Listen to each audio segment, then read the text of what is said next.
धन गुरु नानक देव जी महाराज दसते ने, रहे एकांत एको मन वसया, आसा माहे निरासो, अगम अगोचर देख दिखाए, नानक ताका दासो। बड़ी एकाग्रता नाल सरवण करना। साहिब कहते हैं आसा माहे निरासो। जीवदे जागदे मनुख की पहचान की श्वास चलते हैं और श्वासां दे इच्छावां चलदियां ने, ख्वाहिशां लाजमी आउणगियां। इस वास्ते कहते हैं जब लग श्वास तब लग आस। ये तो दोवें इकट्ठे ही रहिंदे ने, इच्छावां ते चलदियां ने। सतगुरु कहते अगर कोई आशा तेरी पूरी हो गई है, कोई इच्छा तेरी पूरी हो गई है, तो तू समझ नहीं परमात्मा की इच्छा भी यही सी, इस वास्ते पूरी हुई है, उंज नहीं होनी सी। कोई कामना तेरी पूरी हो गई है, वो महज इस वास्ते हुई है कि परमात्मा की कामना भी यही सी, पूरी हो गई तेरी। और कोई इच्छा तेरी पूरी नहीं हुई तो समझ लेना परमात्मा की इच्छा कोई होर है, तो उसकी रजा च राजी हो जा।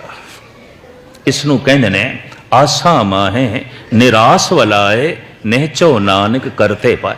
आशा दे च निराश होके रह। आशा तेरी पूरी हो गई तो समझ नहीं परमात्मा की इच्छा भी यही सी, इस वास्ते पूरी हुई है। तो जे नहीं हुई तो समझ लेना परमात्मा की इच्छा कोई होर है। ख्वाहिश करनी कोई पाप नहीं है, पर ख्वाहिश पूरी नहीं हुई, रोष करना यह गुनाह है, गिला करना गुनाह है। इच्छा तेरी पूरी हो गई है तो परमात्मा की इच्छा भी यही सी, गरूर केड़ी गल दा, तकब्बुर केड़ी गल दा। और नहीं पूरी हुई तो परमात्मा की इच्छा कुछ होर सी। तो हुण सवाल पैदा होंदा है आखिर की है परमात्मा की इच्छा, उसकी इच्छा का भी तो पता चले। आखिर वो की चाहता है, आखिर वो की करना चाहता है। कम से कम इतना तो सानू पता चले कि परमात्मा की इच्छा की है।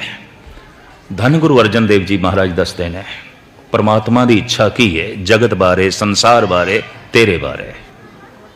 जो होवा होवत सो जाने, प्रभ अपने का हुक्म पछाने। जो हो गया है होना ही सी, यही परमात्मा की रजा, यही परमात्मा की इच्छा। दिन होया है होना ही सी, उसकी इच्छा। रात होई है होनी सी, उसका हुक्म। जन्म होया है होना ही सी, एक हुक्म। मरण होया है होना ही सी, उसकी रजा। जवानी आई है आवनी सी, उसकी इच्छा। पर बुढ़ेपा आया है आवना ही सी, उसकी इच्छा। सुख मिले है मिलना ही सी, उसकी रजा। दुख मिले है मिलना ही सी, उसका हुक्म। इज्जत मिली है मिलनी ही सी, एक हुक्म। बेइज्जती हो गई है होना ही सी, एक हुक्म। जो हुआ वो वत सो जाने। जो हो गया है इनू समझ ली होना ही सी, ये उसकी इच्छा है।